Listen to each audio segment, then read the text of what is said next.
En toute chose, il faut considérer la fin. Et d'ailleurs, à tout honneur, il faut bien évidemment rendre à César ce qui est à César. L'homme qui a sauvé les Jeux après 2 tentatives, effectivement, le génie congolais, ça existe aussi. Dans quelles conditions tout ceci s'est passé? Maintenant que le succès est là, il faut maintenant débriefer. La grande débrief, c'est aujourd'hui. Maintenant même, on va redébattre sur ce qui s'est passé avec le directeur général du comité d'organisation, M. Isidore Kwanja, que je demande de me rejoindre ici. Je le vois tout souriant, en croisé, on dirait Fachi. Vous allez bien? Oui, je vais bien. Alors, vous êtes l'homme applaudi depuis ces 15 derniers jours à Kinshasa parce qu'effectivement, vous avez relevé les défis de la réussite de ces Jeux. Dans quel état vous êtes d'abord? Vous-même, personnellement. Bon, personnellement, je pense que je suis un peu soulagé parce que j'avais l'adrénaline. Oui. Puis j'avais cette rage-là de réussir la mission. Mais vous contenez votre joie, apparemment. Vous êtes quelqu'un de self-control. Non, en fait, je suis juste apaisé parce que j'avais une forte pression et que maintenant que tout s'est bien passé, oui. Je peux dire merci. Vous avez bien dormi ces 3 derniers jours? Un tout petit peu mieux qu'avant, oui, je dois le dire. Installez-vous. Merci. Nous allons, comme je l'ai dit tout à l'heure, refaire le débat, ou plutôt restituer ce qui s'est passé, parce qu'effectivement, beaucoup de Congolais avaient peur. D'aucuns ne voulaient pas le faire savoir, parce qu'on pensait que si ça allait cafouiller, on va dire non, non, ça c'est l'affaire d'Isidore Kwanja, il n'a pas réussi, et voilà. Maintenant que ça a réussi, on a l'impression qu'il y a beaucoup de pères, il y a beaucoup de gens qui récupèrent un peu la réussite. Est-ce que vous-même, lorsque on vous a confié ces responsabilités, vous avez mesuré l'ampleur de ces dossiers? Oui, j'ai mesuré l'ampleur du dossier parce que lorsque le président de la République m'a confié cette responsabilité, que je remercie d'abord parce que ça n'était pas facile. Il a fait confiance en moi. Il m'a confié une responsabilité et j'ai dit que je vais faire tout ce qui est... Vous n'avez pas peur? Je n'avais pas peur parce que le président lui-même croyait à ce projet. Il croyait à ce projet et j'ai vu en lui quelqu'un qui était sûr que ça va réussir. Et donc, à partir de ce moment-là, moi, je ne pouvais pas avoir peur parce que je savais que lorsque j'étais bloqué, je pouvais aller vers lui, vers le gouvernement, pour trouver des réponses à mes préoccupations et pour faire avancer le projet. Je vais vous montrer un peu l'état des lieux qu'on a fait pour nous, et puis il y aura d'autres éléments d'illustration tout à l'heure, mais on a refait un peu le match, comme on dit. Et ce n'était pas si facile que ça. Suivez, et juste après, on va commencer à discuter, parce que j'ai eu beaucoup de questions. Les gens me posent la question, dans quel état il est? On l'a vu dans la ville, grande affiche, etc. C'est l'homme du président, enfin, c'est lui qui a concrétisé la vision du chef. Voici le 9e jet de la francophonie. C'est un événement, ou mieux, un rendez-vous international et historique qui a marqué profondément la population congolaise, qui en gardera sans nul doute des souvenirs indélébiles. Kinshasa, la plus grande ville francophone au monde, a pu accueillir pendant 10 jours la 9e édition des Jeux de la francophonie, ce dans une ambiance sans précédent. Tout a commencé par une cérémonie d'ouverture riche en couleurs, totalement réussie et ponctuée par un discours rassembleur prononcé par le chef de l'État, Félix-Antoine Tshisekedi, devant un public extasié. Je déclare ainsi ouvert les 9e Jeux de la francophonie. Puis s'en suivra un défilé spectaculaire de 3000 jeunes athlètes issus d'une trentaine de pays. Des moments inoubliables et enjolivé également par la prestation des figures emblématiques de la culture congolaise, de leur nombre Fally Ipupa qui a électrisé le stade des Martyrs.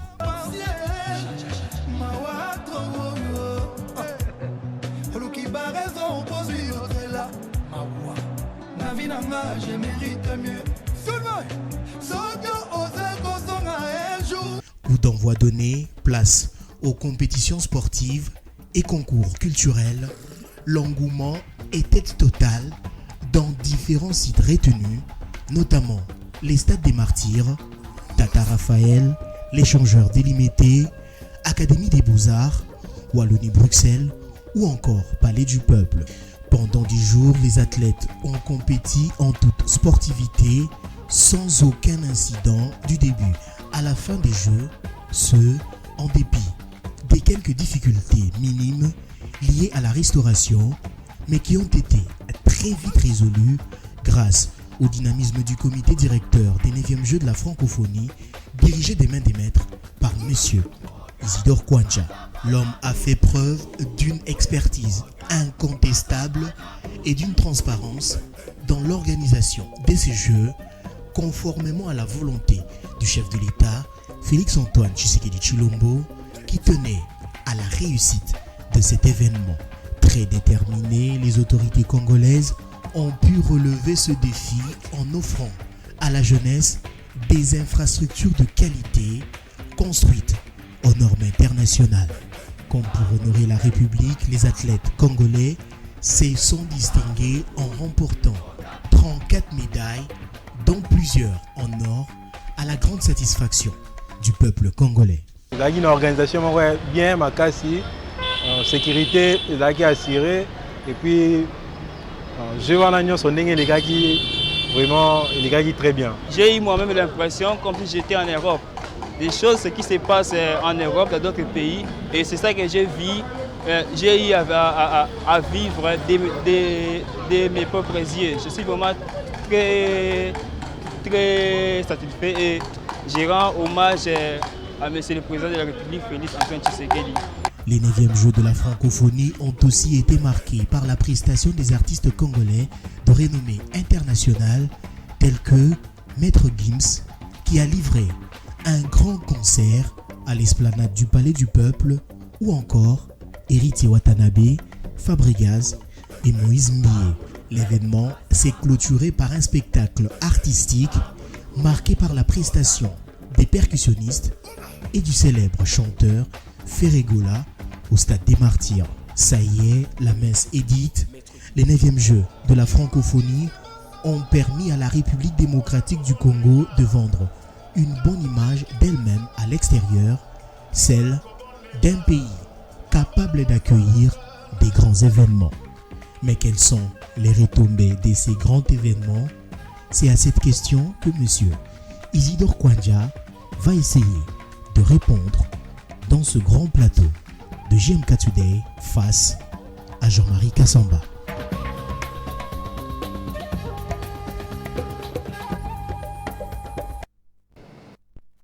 Alors, lorsque nous avons fait ici la première émission de directeur de ces comités d'organisation, on vous avait présenté votre portrait en tout cas. D'aucuns disaient, mais c'est un inconnu. Il est assez taciturne. Est-ce que c'est normal? Enfin, normal. Pour réussir quelque chose, il faut être toujours un peu trop bavard, trop exubérant, de cette nature. Non, je ne pense pas. Il faut travailler fort. Il faut avoir une discipline, de la rigueur, je pense, et un objectif à atteindre. C'est quoi votre secret? J'ai noté là, dans l'élément qui a été réalisé par M. Kalonji de la rédaction Télé 50, l'expertise, la transparence et la bonne gestion des moyens mis à disposition. On commence par l'expertise. L'expertise, je veux dire que c'est la somme de plusieurs expériences que j'ai eues dans ma vie. et puis la connaissance de Vous êtes passé par la maison francophonie, il faut le dire. Hein? La connaissance. C'est un peu votre maison, la francophonie.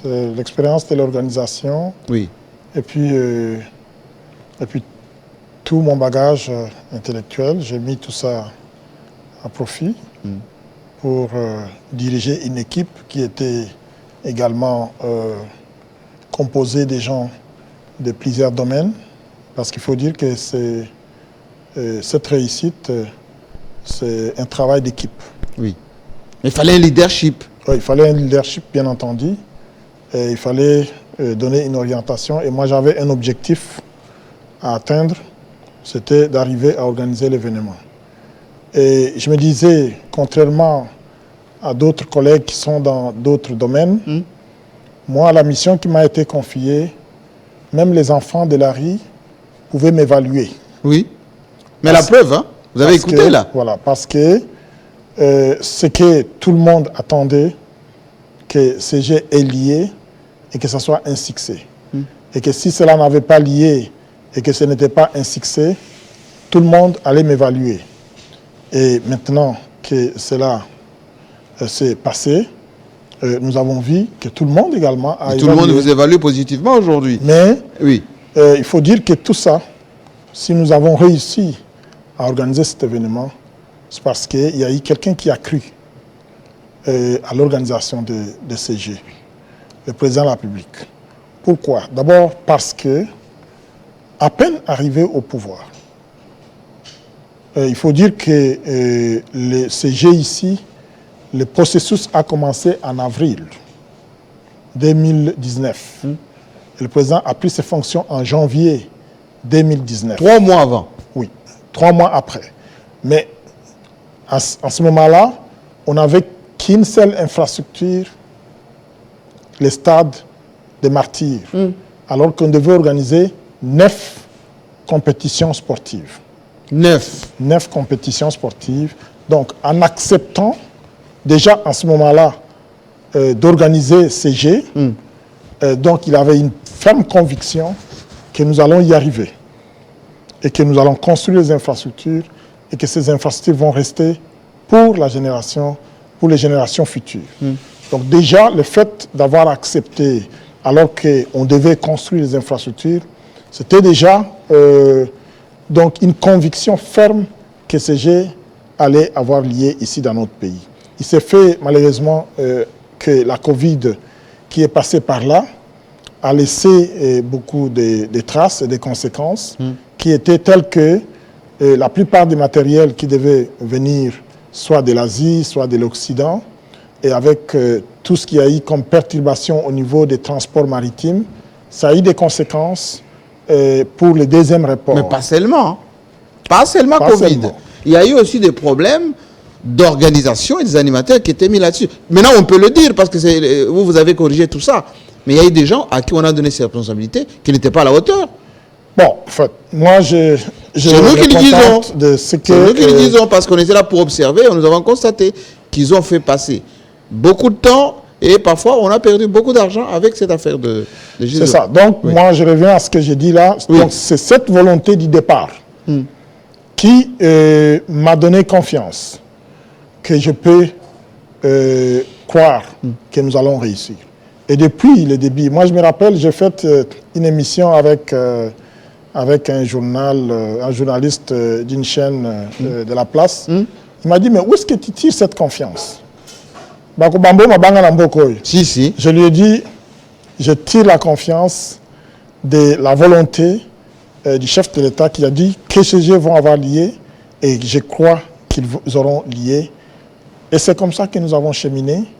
On a mis toutes nos équipes au travail et le résultat est celui que tout le monde Alors, il y a le deuxième mot ici, c'est la transparence. On sait souvent chez nous, quand il y a ce type de dossier, celui qu'on met comme manager, il devient opaque. Il devient busy et puis il arbitre. Il donne le marché qu'il veut, lui-même il fait fonctionner les cash. Mais on sent, et d'ailleurs de l'avis de beaucoup de journalistes qui vous ont un peu suivi, que vous avez été quelqu'un de cartésien. Vous travaillez sur papier. Ce que j'ai fait quand je suis arrivé, comme vous l'avez dit, il y a eu 3 comités qui sont passés avant moi. Et il y a eu beaucoup de critiques. Et les Jeux de la francophonie étaient, quand on parlait des Jeux de la francophonie dans les médias, c'était toujours négativement. C'était anecdotique. Et donc, qu'est-ce que j'ai fait? Je suis arrivé le 8 novembre. Et j'ai demandé que l'IGF nous accompagne. IGF. Pour les besoins de transparence. Ce n'était pas le risque, ça? Ce n'était pas le risque. C'était pour moi une façon de me protéger. Et le 24 janvier 2022, soit 2 mois après, on a affecté les inspecteurs de l'IGF au CNGF. Et nous avons cheminé ensemble avec eux. Et grâce à eux, j'ai pu surmonter plusieurs obstacles que celles je ne pouvais pas. Ce qui veut dire que chaque dépense que vous engagez, il y avait un œil de l'IGF là-dedans. Avant d'engager la dépense, c'était avant d'engager la dépense.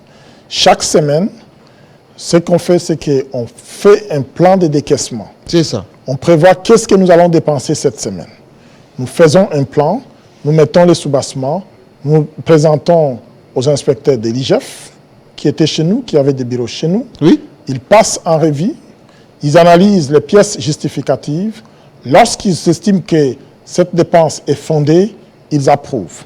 Celle qui n'est pas fondée, ils disent par exemple, oui, vous pouvez dépenser à condition que vous complétez tel élément. Ce qui n'était pas, une dépense qui n'était pas approuvée, ben, elle n'était pas exécutée. C'est comme ça que nous avions procédé. Et chaque fin de la semaine, on demandait à la banque de nous envoyer les relevés bancaires que nous transmettions également pour qu'ils puissent vérifier. Mais ça ne vous a pas pénalisé? Ça ne vous a pas pénalisé dans les opérations, dans les paiements Par moment, oui. Par moment, il y avait des tensions parce qu'il y avait certains besoins qui étaient urgents. Et donc, la façon de travailler était telle qu'on doit faire un plan chaque semaine. Alors, on peut faire un plan, on le fait le lundi.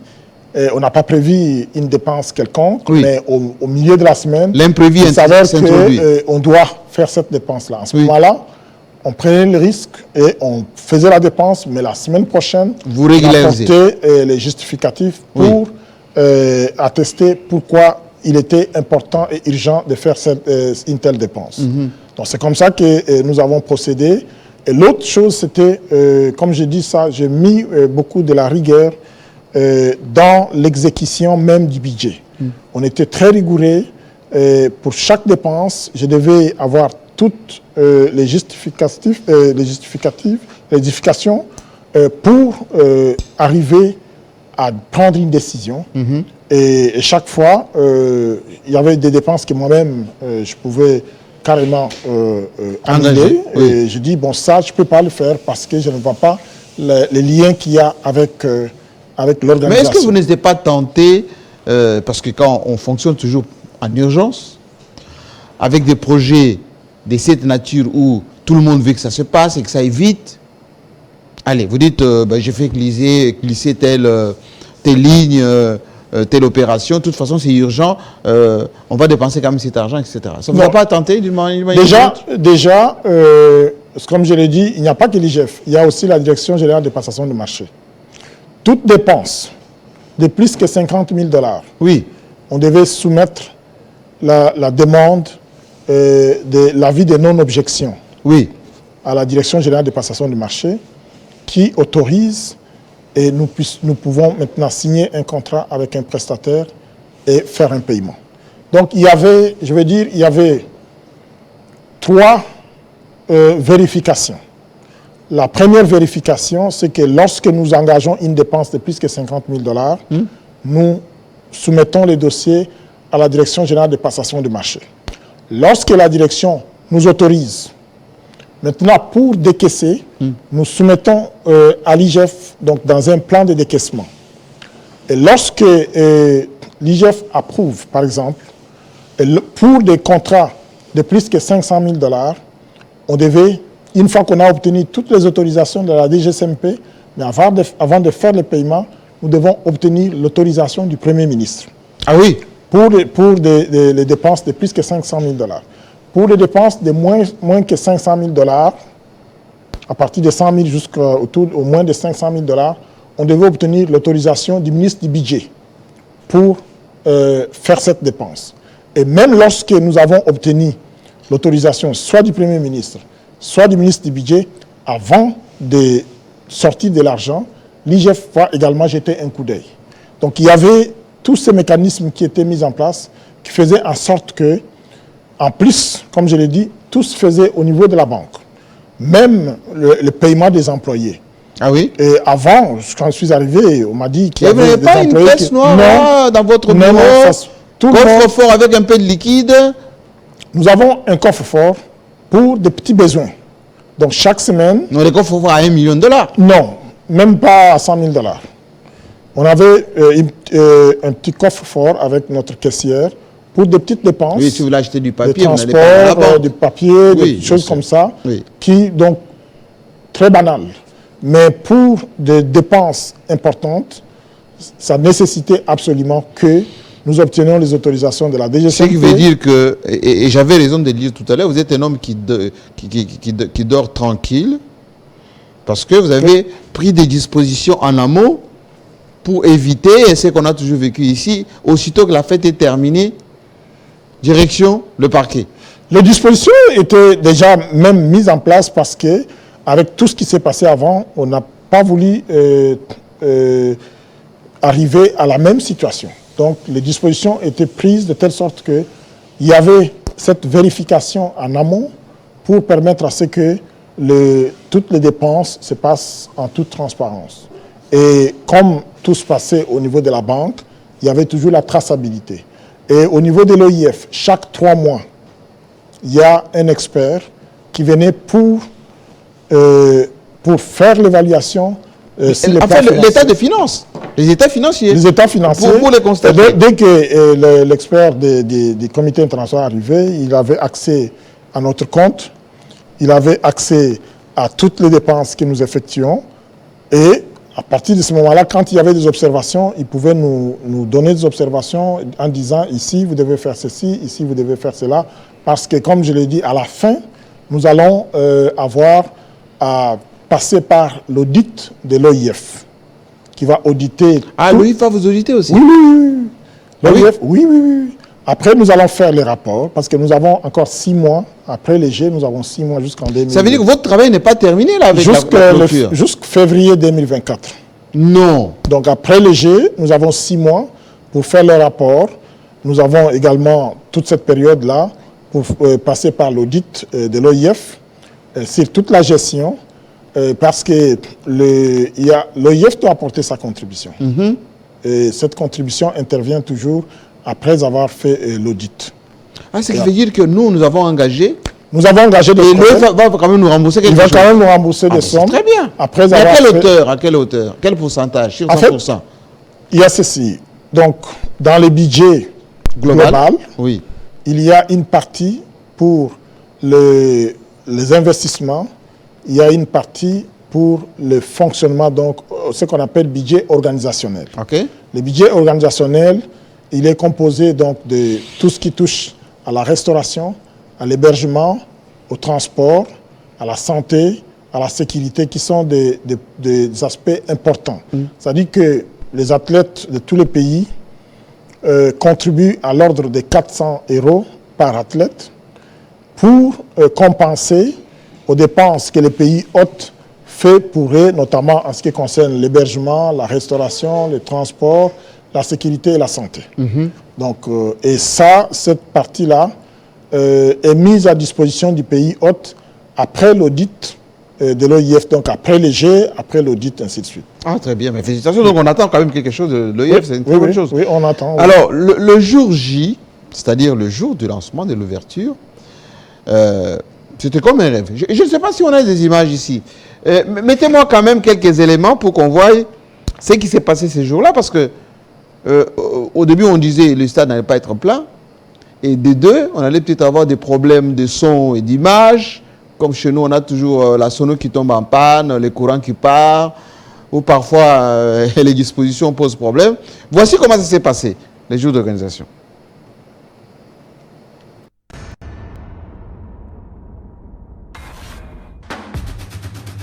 Dès le coup d'envoi de la cérémonie d'ouverture, L'ambiance est de mise dans le stade des Martyrs à Kinshasa. On sent déjà que c'est l'ambiance qui va régner pendant les 10 jours.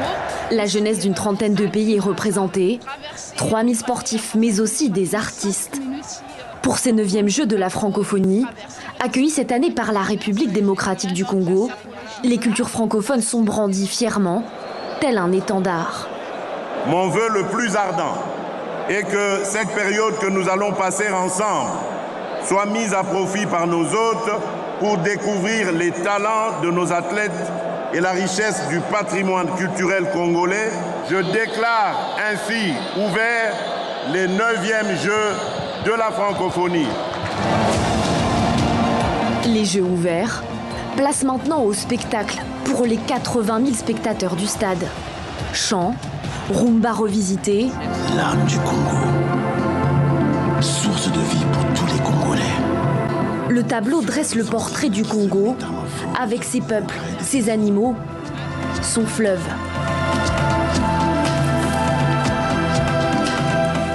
Ses taxis jaunes aussi, et ses célèbres sapeurs congolais, si élégamment vêtus.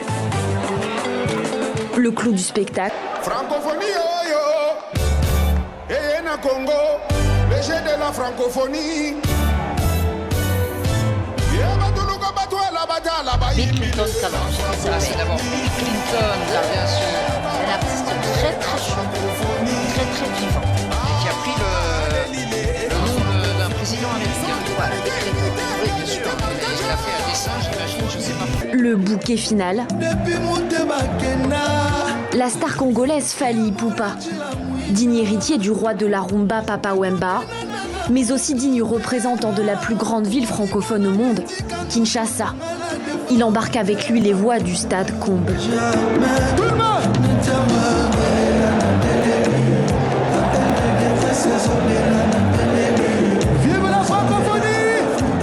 Jusqu'au 6 août, se tiendront 9 compétitions sportives, parmi lesquelles la lutte libre et la lutte africaine, et 11 concours culturels tels que la peinture, la photographie, la littérature et même les marionnettes géantes. Alors, lorsque vous regardez ça, ces jours-là, dans la salle, vous étiez dans quel état d'esprit? En fait, moi, ce n'était pas une découverte parce que j'avais déjà visionné ça plusieurs fois. En répétition? Oui, parce qu'on a fait la répétition plusieurs fois, donc je savais déjà comment ça va avoir lié, mais c'était peut-être une découverte pour les autres. Mais concrètement, quand le président Tshisekedi était avec vous à côté, il suivait tout ça, il vous faisait pas des clins d'œil, non? Je n'étais pas juste à côté parce qu'il y avait les chefs d'État, les ministres, etc. Mais ce qui est vrai, c'est que tout le monde... non, je n'étais pas très loin, mais tout le monde était quand même émerveillé parce qu'on s'est dit c'est la première fois qu'on organise... Bien qu'on a déjà organisé les combats de boxe, mais ça c'était 2 personnes, mais organiser un événement aussi important que celui-ci qui drainait autant de masses. Qui viennent de 5 continents. Ils sont venus de 5 continents, alors c'était vraiment, il fallait vraiment frapper fort. Et c'était, il faut le dire, tout le monde le dit, c'est la plus grandiose cérémonie d'ouverture des Jeux de la francophonie depuis toute l'histoire de la francophonie. Ah oui? Oui. Mais parce que bon, des petits pays qui organisent... Bon. Même les grands pays, la France, là-bas chez eux, le Canada, les gens ne se déplacent pas autant. Ils n'ont pas fait comme on a fait. Moi, les jours de la clôture, j'étais au Palais du Peuple où on a fait la conférence de presse avant d'aller au Stade des Martyrs. Mais pour sortir du Palais du Peuple au Stade des Martyrs, ça m'a pris 45 minutes. En voiture, j'avais l'escorte devant moi. 45 minutes? 45 minutes parce que ça ne roulait pas. C'était plein de monde. Et nous avons dû faire un communiqué pour demander à la population de rester chez soi parce qu'il n'y avait plus de place. Et je craignais que ça allait déborder. J'ai appelé le ministre de l'Intérieur pour lui demander d'augmenter le nombre de policiers pour essayer de sécuriser parce qu'on avait peur qu'il y ait bousculade et qu'il y ait mort d'homme. Heureusement, en tout cas Dieu a été avec nous. Et ça, le président de la République l'a dit, 0 incident. Et c'est ça qui s'est passé. En dépit du nombre important de gens qui étaient au Stade de Martyrs, à l'esplanade du Palais du Peuple, mais on a déploré aucune victime en vie humaine. Même le concert des Fali avait connu plus de dégâts que... Non, on a vraiment connu, c'était vraiment la même de Fali à son stade, hein, quand il a fait cette fois-ci, c'était beaucoup plus important. Alors, dites-nous un tout petit peu, qui a organisé la manifestation, la cérémonie d'ouverture? On a des organisations ici comme ça, vous avez importé... Nous avons, on n'a pas voulu... Parce que la mise en scène, merci quand même, hein? Oui, on a trouvé vraiment un professionnel dans le domaine qui a déjà organisé des événements importants au niveau mondial. Oui. On s'est dit, bon, la cérémonie d'ouverture, nous devons vraiment montrer que nous sommes le plus grand pays francophones. Et il a réfléchi comme ça. Et il a réfléchi, vous savez ça, hein, oui. C'est l'art Cuba. L'art Cuba, oui, mais oui, c'est ça le... Donc on a fait tout en calquant sur l'histoire de la RDC. Et puis il a décoré le terrain de football, c'est devenu comme un tableau. Oui, hein? Donc on a mis un grand tapis qui a couvert, parce que l'objectif c'était également de ne pas un élément important, mais on ne peut pas détruire la pelouse du stade. Et donc on a mis une couverture, donc un tapis qui a couvert, qui a sécurisé la pelouse, et on a installé le podium, et tout ce qu'on a fait, vraiment, on s'est inspiré de l'histoire de notre pays, on a passé en revue l'histoire du pays et tout ce que nous avons de merveilleux dans notre pays, que ce soit l'eau, que ce soit la forêt, que ce soit les richesses minières. Et on a ramassé tout cela pour présenter au monde entier les richesses de notre pays. En toute direction apparemment, en toute discrétion. En toute discrétion, d'autant plus qu'on n'a pas voulu même que l'on sache qui va chanter les jours de l'ouverture. Oui.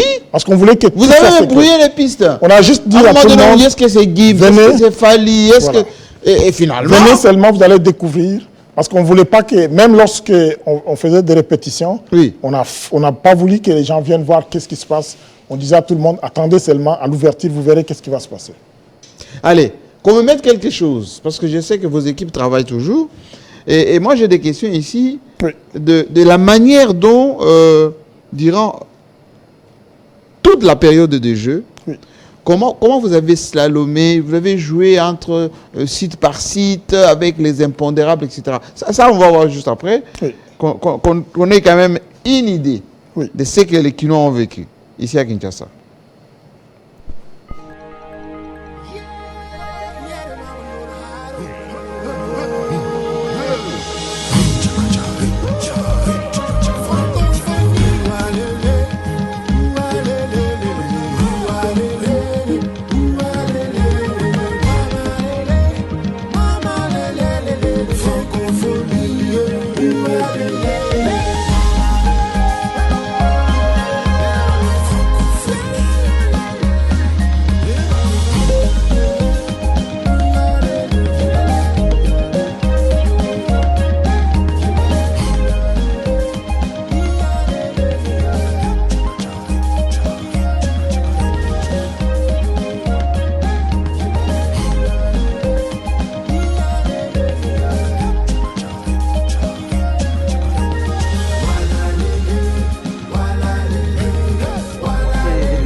Chargé de volet culturel à Maurice.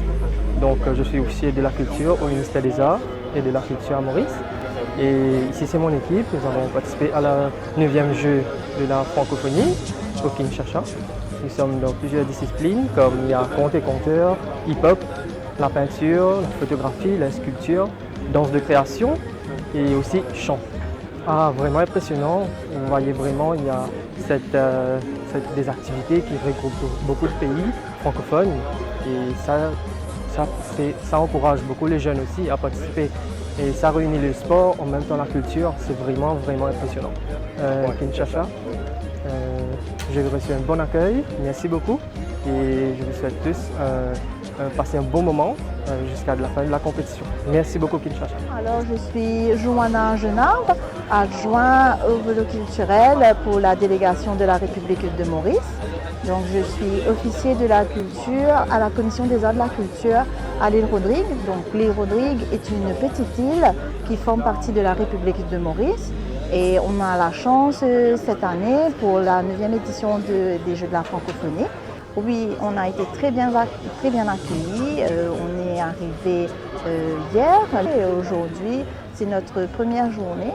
Donc nous sommes très contents de l'hospitalité des Congolais et surtout de l'accueil. Donc on est parti sur plusieurs sites culturels et donc nous sommes très emballés pour les Jeux.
On a remporté la deuxième place avec le groupe Ruthless qui représentait la Fédération Wallonie-Bruxelles.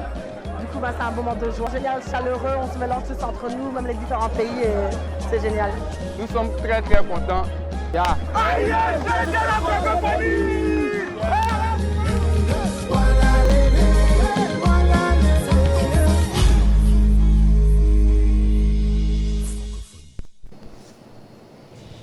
Ça fait rêver tout ça. Oui, ça fait rêver. Et c'est passé à Kinshasa? Ici à Kinshasa, oui. Vous étiez où pendant que tout ceci s'est passé? J'étais là, j'étais en train d'observer parce qu'on avait travaillé tout le temps. Et ce jour-là, on était là en train de revivre qu'est-ce que nous avons fait pendant... Vous avez un tableau de bord et vous avez des talkie site par site pour superviser. Ça se passait comment? Maintenant, vous pouvez nous donner tous les secrets. En fait, ce qu'il y a, c'est que... Comment ça se passait, la coordination entre les sites, les jeux, la programmation? Ça se passait comment? On avait une équipe parce que vous savez, nous avons travaillé avec la RTNC et puis nous avons eu l'accompagnement du comité international pour toute la production. Donc, il y avait des caméras dans chaque site. Et au niveau du Palais du Peuple, où c'était le Centre international des médias, il y avait une coordination pour relayer tout ce qui se passait dans tous les sites. Il y avait plusieurs sites. Donc, il y a d'abord le village à l'université de Kinshasa. Il y avait le village des partenaires à l'échanger de l'IMT. Il y a Tata Raphaël, il y a Martyr, il y a Palais du Peuple, il y a les musées, il y a l'Académie des Beaux-Arts, il y a le Centre Wallonie-Bruxelles, il y a l'Institut français. Donc partout, il y avait des activités en même temps et partout, il y avait des caméras. Et au niveau du Palais du Peuple, on centralisait tout ça et on devait donner l'information de tout ce qui se passe. Et puis au stade des Martyrs, il y avait le centre d'accréditation qui s'était aussi occupé donc de publier les résultats de toutes les compétitions qui se passaient. Et donc, dans les même les journalistes étaient informés de chaque compétition, des résultats, etc. C'est-à-dire qu'on avait développé un logiciel qui permettait à tout le monde d'être informé au même moment. D'être informé au même moment. C'est-à-dire qu'il suffisait de télécharger l'application G Francophonie et on avait l'information instantanément. Donc en même temps que l'information était diffusée, et tout le monde pouvait accéder aux résultats instantanément. Donc c'était formidable. Alors, vous savez, on est en direct et les gens nous suivent attentivement. Oui. Vous êtes l'homme orchestre un peu dans tout ceci. Et Dieu sait que maintenant, ce n'est pas encore terminé. Vous êtes jusqu'au mois de février de l'année prochaine. Oui. Donc même après les élections, si ça fait au mois de décembre, vous serez encore là pour en finir avec tout ceci. Oui. Ces sites grandioses qui ont été mis en place, ces endroits où on a vu les familles se déplacer, etc. Qu'est-ce que ça va devenir? Bon, ça c'est une décision du gouvernement. Moi, ce que j'ai juste constaté, c'est qu'il y avait un engouement terrible. Parce que j'ai vu, par exemple, il y avait des jours où il n'y avait même pas d'activité importante. Mais les gens sortaient quand même. Mais les gens venaient avec femmes et enfants, petits-enfants. Voir les sites. Voir les sites, voir toutes les réalisations. Et c'est là que vraiment, je me dis, bon, le président de la République avait bien pensé en investissant dans ces infrastructures. Parce que tous ces jeunes gens qui venaient... Qui n'avaient jamais vu les baskets. Et donc, ça leur donnait, ça pouvait leur donner envie de devenir également basketteurs. De faire du hip-hop comme ça, voilà. dans des cadres appropriés. Très appropriés parce que c'est climatisé et c'est couvert, même s'il pleut. Et ça ne vous empêche pas de faire les activités. Donc, c'était vraiment... je dois dire que cet investissement, il va falloir que... ce n'est pas l'argent perdu. C'est vraiment pas de l'argent perdu. D'ailleurs, c'est un bon investissement parce que de ces investissements, de ces infrastructures, ben, ceux qui ont du talent, ils ont tout. Mais est-ce qu'on a fait ceci dans des matériaux durables? Ou on a fait dans vraiment l'avantage qu'il y a. Dans des préfabriqués, après la pluie... Les préfabriqués, c'est juste les villages. C'est juste par exemple, quand on regarde le stade de Martyrs comme ça, et ce qui est à côté, ça va rester ou ça va se détruire tout seul? Non, en fait, tout ce qui est en préfabriqué, c'est le village. Oui. Tous les autres gymnases, ils sont construits... Par exemple, c'est vraiment en matériaux durables. À côté, c'est le plus gros truc. Oui, c'est vraiment en matériaux durables. Oui. Et là, on a construit en respectant les normes du comité international. C'est-à-dire que même, admettons, même pour la climatisation, qu'est-ce que nous, on avait prévu avant, on avait prévu de mettre des splits un peu partout. Oui. Le comité international a dit non, il faut une climatisation centralisée. Centralisée. Donc, mais ça demande des installations rigides. Voilà, très, très, très efficace, parce que c'est vraiment, on a construit en respectant les recommandations du comité international qui respectent les normes qui sont établies pour... Revenez sur le stade Tata Raphaël là, hein? Voilà, ex-stade du 20 mai, stop. Ceux qui sont à l'étranger et qui regardent Kinshasa et qui reconnaissent le stade du 20 mai. Voilà le stade du 20 mai, c'est que c'est devenu. Donc, le stade du 20 mai, si vous y allez aujourd'hui, c'est vraiment comme si c'était un stade nouvellement construit. On a même la tribune là, on a remis les chaises. Il y a des chaises maintenant à la tribune? Oui, à la tribune, il y a des chaises. Bonne qualité? De bonne qualité. Et il y a même un salon présidentiel. Et, oui. Et puis, à l'intérieur, on a aménagé tout ça, les bureaux, tous les anciens bureaux qui étaient abîmés. On a tout aménagé. Les vestiaires, on a aménagé. Les sanitaires, on a aménagé. C'est vraiment, maintenant, c'est un stade, j'imagine que... C'est même mieux qu'à l'époque d'Ali Foreman, hein? Je ne sais pas, je n'étais pas à l'époque, mais je pense que c'est beaucoup mieux parce que c'est quand même assez moderne maintenant. Maintenant, c'est vraiment moderne, surtout quand vous rentrez à l'intérieur. Vraiment, on a tout aménagé, on a changé toute la plomberie et maintenant, ça fait beau à voir. Est-ce que vous n'avez pas peur, parce qu'on sait les bagarres dans ces stades, on connaît les bagarres. On a vu les chaises voler dans ces stades. Vous n'avez pas peur que ce que vous venez de faire, allez, il suffit que Vita Imana s'entre dedans, ça y est, on va regretter tout ça. Pour ça, il est important que nous, les citoyens congolais, nous puissions prendre conscience que ce sont qu'on ait une autre culture. Ce sont nos infrastructures à nous. Ils nous servent maintenant. C'est pas Félix Tshisekedi, ça. Servir également. Oui, mais c'est pas Félix Tshisekedi. Non, c'est Félix Tshisekedi parce que c'est lui qui a réhabilité. C'est lui qui a fait. Mais ça ne lui appartient pas. Quand il va partir, il va laisser. Non, oui, c'est ça. Pour nous, le peuple congolais. Nous devons en prendre soin, y compris pour toutes les autres. Et ça, c'est le stade de Martyrs. Et ça, c'est le grand stade de Martyrs, qui a été également, vous savez, la piste là. Oui. On a enlevé toute l'ancienne piste qui était là, on a décapé. On a remis une nouvelle piste. Toute neuve, oui. Autour du stade? Autour du stade pour l'athlétisme. Ça veut dire qu'aujourd'hui, on peut courir autour de ce stade? Et c'est aux normes internationales. La piste. Elle est vraiment aux normes internationales. Donc, le gouvernement a fait des investissements importants dans le domaine du sport. Je pense que maintenant, il va falloir... Mais est-ce que les clubs, parlons-en maintenant de nos athlètes, parce que quelqu'un m'a dit tout à l'heure, oui, mais il faut lui demander, il a vu quel mort pour qu'on ait 34 médailles et tout ça. Nous qui, chaque fois quand on part, on revient parfois avec 2 médailles, parfois avec 0. Vous avez fait comment? Non, en fait, vous avez travaillé en amont avec les clubs. On a eu des féticheurs quand même. Non, il n'y a pas de féticheurs. Mais comment on a eu 34 médailles? En fait, ce qu'on a fait, c'est ceci. Oui. D'abord, en tant que comité... Est-ce qu'on a acheté les arbitres? Non, pas du tout. Bon. Ce sont les arbitres internationaux qui ont été choisis pour leur expertise. Oui. Alors, mais comme on le disait tout le temps, c'est que nous avions un avantage comparatif aux autres. Parce que nous étions chez nous, nous avions le public avec nous, nous nous sommes entraînés dans ces infrastructures-là, nous connaissons déjà les terrains, et donc tout cela était réuni. Et puis l'autre chose, c'était que avant même les Jeux, nous avons eu à faire plusieurs formations, notamment former les officiels, donc les arbitres.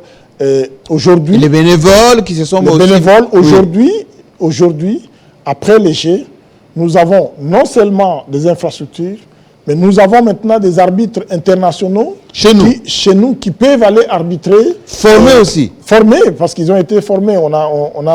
Il y a formé dans toutes les 9 disciplines sportives. Oui. On a eu à former les arbitres, les juges de touche et les autres officiels et les bénévoles spécifiquement dans les différentes disciplines.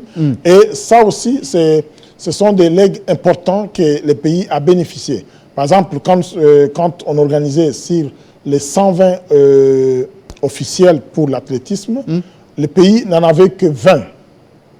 Et on a dû faire des formations pour former... Pour rajouter. Et ça, ce sont des ressources humaines qui sont importantes, qui vont servir pour l'avenir dans notre pays.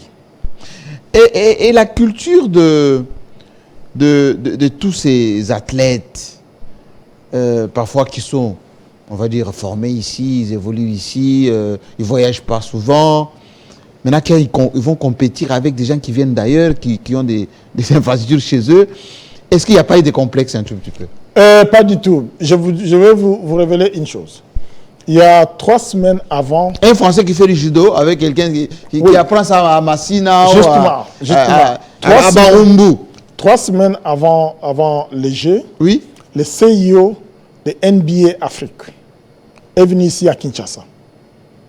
Un dimanche, je suis allé pour qu'il aille voir les infrastructures, notamment de basketball. Quand il est rentré dans les gymnases jumelés, il a dit « Vos athlètes ne seront pas complexés dans aucun gymnase du monde. Vous avez tout ce que l'on a besoin. » Donc on peut compétir maintenant sans complexe. Nos jeunes, même s'ils ne sont pas allés ailleurs, ils ont les infrastructures aux normes internationales. Ils ont eu à faire des compétitions avec les équipes qui viennent d'un peu partout. Donc, il n'y a pas ce complexe-là. Et ça, c'est vraiment aussi un investissement important parce qu'on a démystifié et les jeunes, ils se sentent à l'aise. Et il y a même, comme je l'ai dit là, il y avait des jeunes qui allaient juste pour voir les infrastructures, juste pour voir. Dites-moi, Isidore Kwanja, si on est capable de faire ça assez rapidement, et ça va rester pour longtemps, pourquoi en 5 ans, le président n'a pas pu, dans d'autres domaines, autres que sportifs, engager des vraies réformes pour faire des choses comme ça? Il a fait beaucoup de choses. Il a fait beaucoup de choses dans plusieurs domaines. Aujourd'hui, si vous allez, j'ai vu les bâtiments qui est en train de pousser là à Mamayemo, c'est formidable. Et bientôt, je pense que d'ici là, on va inaugurer un centre culturel, c'est le plus important pour toute l'Afrique centrale. Juste à côté du stade des Martyrs, il y avait, donc vous voyez les tôles qui sont là. On est en train de construire un aréna de 20 000 places pour le basketball. Ça sera formidable. Donc il y a beaucoup de choses. C'est en cours ou bien c'est fini avec les Jeux maintenant? Non, les travaux sont en cours. L'aréna là, c'est pas arrêté? Non, les travaux sont en cours. Donc il y a beaucoup de choses qui ont été faites. Peut-être que les gens ne voient pas, mais les moments venus, je pense que les équipes vont présenter tout ce qui a été fait en 4 ans. seulement. Alors, les équipes qui ont pu assister à cette compétition, à ces compétitions d'ailleurs, il y en a de chez nous qui sont venus même des provinces. Comment ça a été accueilli? Et où est-ce qu'ils sont-ils maintenant? Sont-elles ces équipes? Elles sont parties rentrer chez eux, découragées ou non, ils sont pas. Après les compétitions, ils sont restés. Ils sont restés parce que... ils sont encore à Kinshasa? Ils sont encore ici à Kinshasa. Ok. Ils vont... Pris en charge ou pas? Ils sont pris en charge eux-mêmes? Oui, ils sont pris en charge. Ils sont rentrés dans leur famille en train de chercher à manger. Ceux de Kinshasa, ils sont rentrés chez eux. Oui. Ceux qui sont venus en province, ils sont logés à Tata Raphaël, maintenant que je vous parle. Donc, ils sont encore là, ici. Je pense qu'ils attendent d'être reçus par les autorités, je pense, au début de la semaine prochaine. Puis après, on va organiser leur retour en province. Parce que vous savez que c'est la seule édition où la RDC a performé avec 34 médailles. Oui, c'est la seule. C'est la seule. Donc, on peut tout dire, mais le gouvernement a mis des moyens nécessaires. Les moyens, on les a mis où? Dans la construction des infrastructures qui permettent à ce que les jeunes ils vont s'entraîner dans ces infrastructures-là, ils connaissent bien le terrain, ils sont chez eux, ils ont le soutien de l'opinion, et c'est ça qui a donné ces résultats. Mais lorsque les gens ont dit que vos jeux-là, de Isidore Kwanja, c'est le jeu des infrastructures et non le jeu des athlètes. Non, ce ne sont pas les jeux de Isidore Kwanja, ce sont les jeux c'est le président de la République qui a voulu que ces jeux aient lieu. Mais ce que les gens disent, parce qu'il faut dire que les athlètes s'entraînent toute la vie pendant qu'ils sont en compétition. Donc, on ne peut pas dire que les athlètes n'ont pas été, n'ont pas été on a dit, mais les athlètes étaient un peu marginalisés. Quand j'ai mis beaucoup d'argent dans ces infrastructures, dans ces cérémonies grandioses, les pauvres athlètes. Quand tu es athlète, quand tu as des ambitions internationales, tu t'entraînes toute la vie, jusqu'à ce que tu arrêtes de t'entraîner. Oui. Et donc, on ne peut pas dire que les athlètes congolais ne s'étaient pas entraînés. Non, ils s'entraînent toute la vie. Donc, même après les Jeux, ils doivent continuer à s'entraîner pour rester en forme. Donc, on ne peut pas dire cela. Et la preuve, c'est que, contrairement à tout ce que les gens peuvent dire, la preuve, c'est que c'est l'édition où on a eu plus de médailles. Donc, ça contredit un peu ce que les gens peuvent dire. Bon, pourquoi le président ne peut pas recevoir tous ces gens qui nous ont fait quand même la fierté?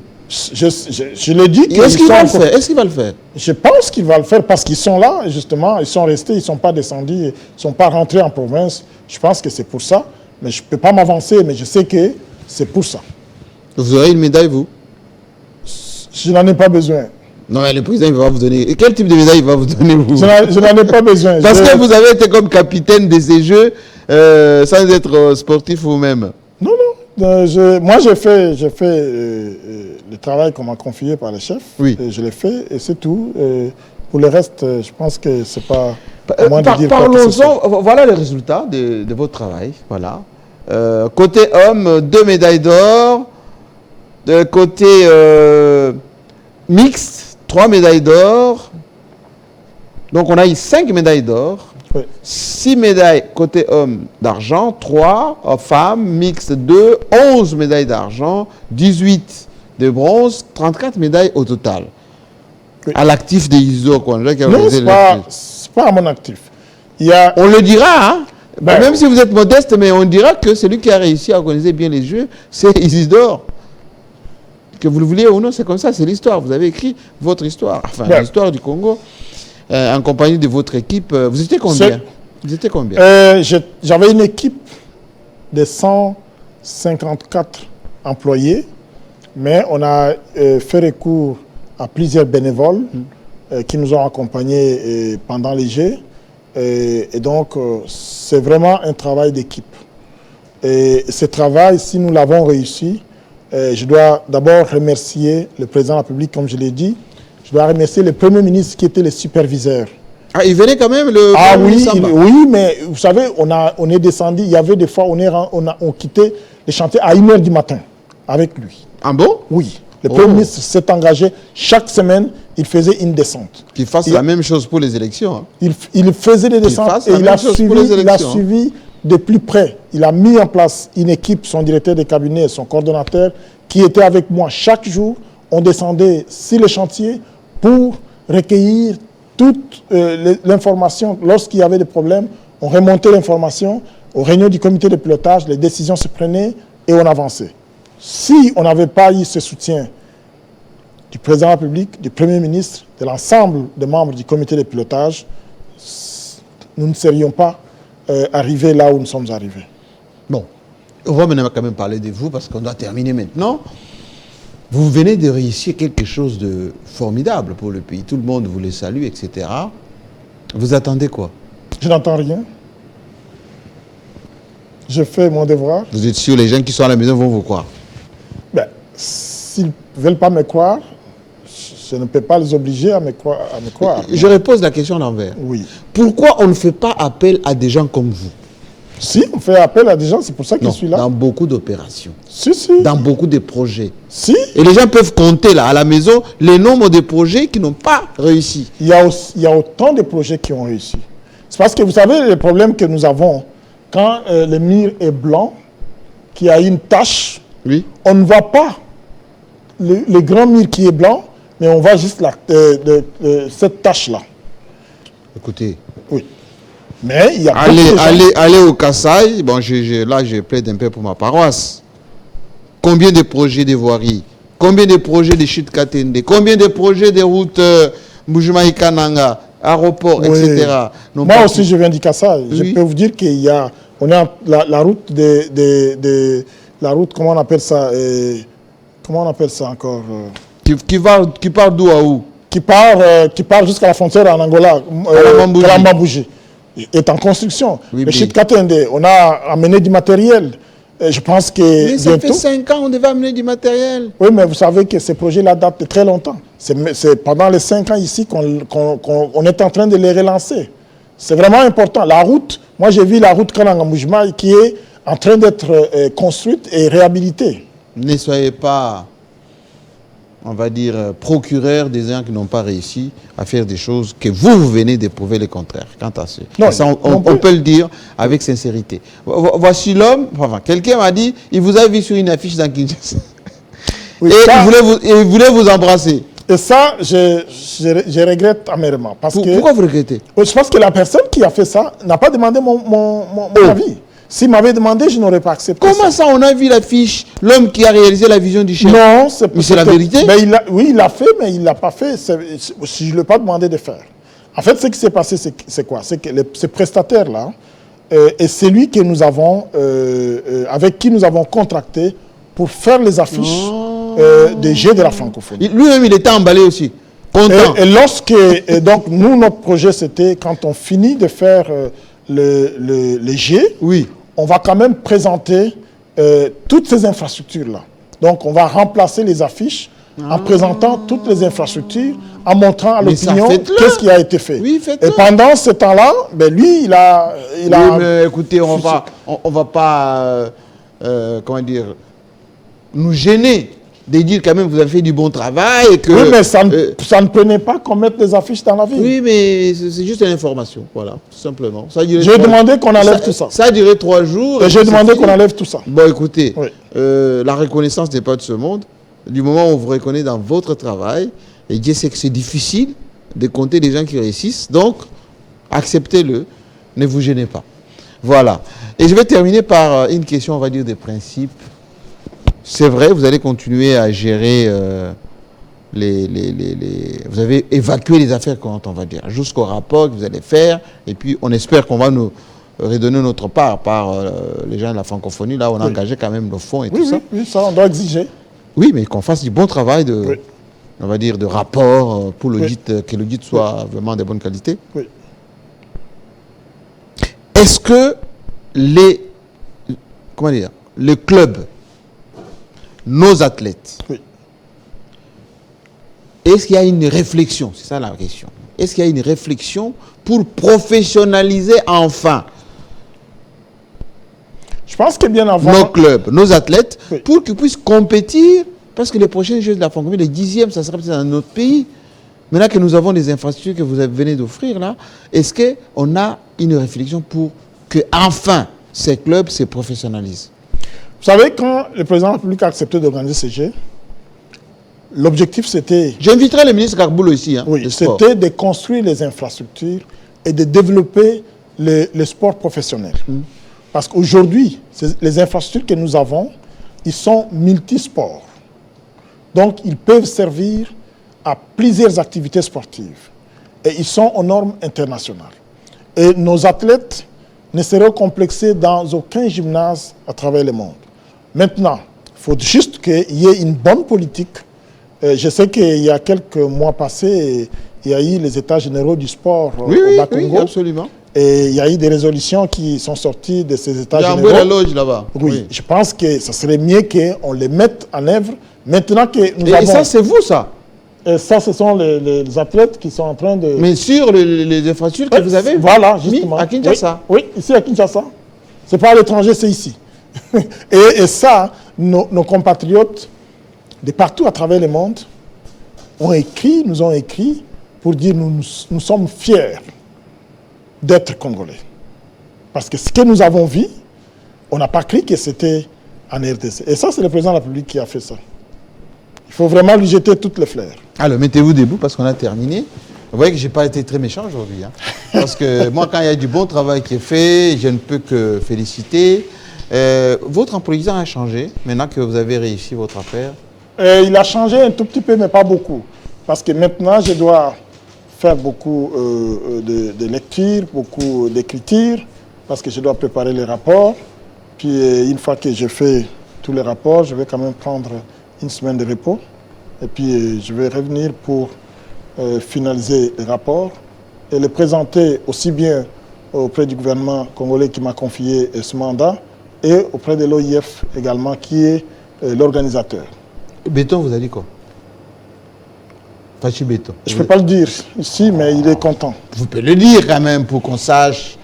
Les gens, ils sont à la maison, ils disent, mais est-ce que le président lui a dit merci? Non, c'est pas moi qui lui ai dit merci parce que... Mais vous avez travaillé, il peut vous dire merci. Non, il m'a fait confiance, il m'a confié cette tâche. C'est un privilège pour moi. C'est à moi de le remercier parce que non seulement qu'il m'a fait confiance, qu'il m'a confié cette tâche, mais il m'a donné tous les moyens nécessaires pour réussir. Merci, Merci beaucoup. Allez, vous reposez tranquillement. Merci. Et vous avez compris, effectivement, quand on a des gens qui travaillent correctement, on ne peut que les féliciter. Si vous ne travaillez pas correctement, on le dit. Et venez ici le dire. Parce qu'on sera là pour vous poser des vraies questions. À très bientôt.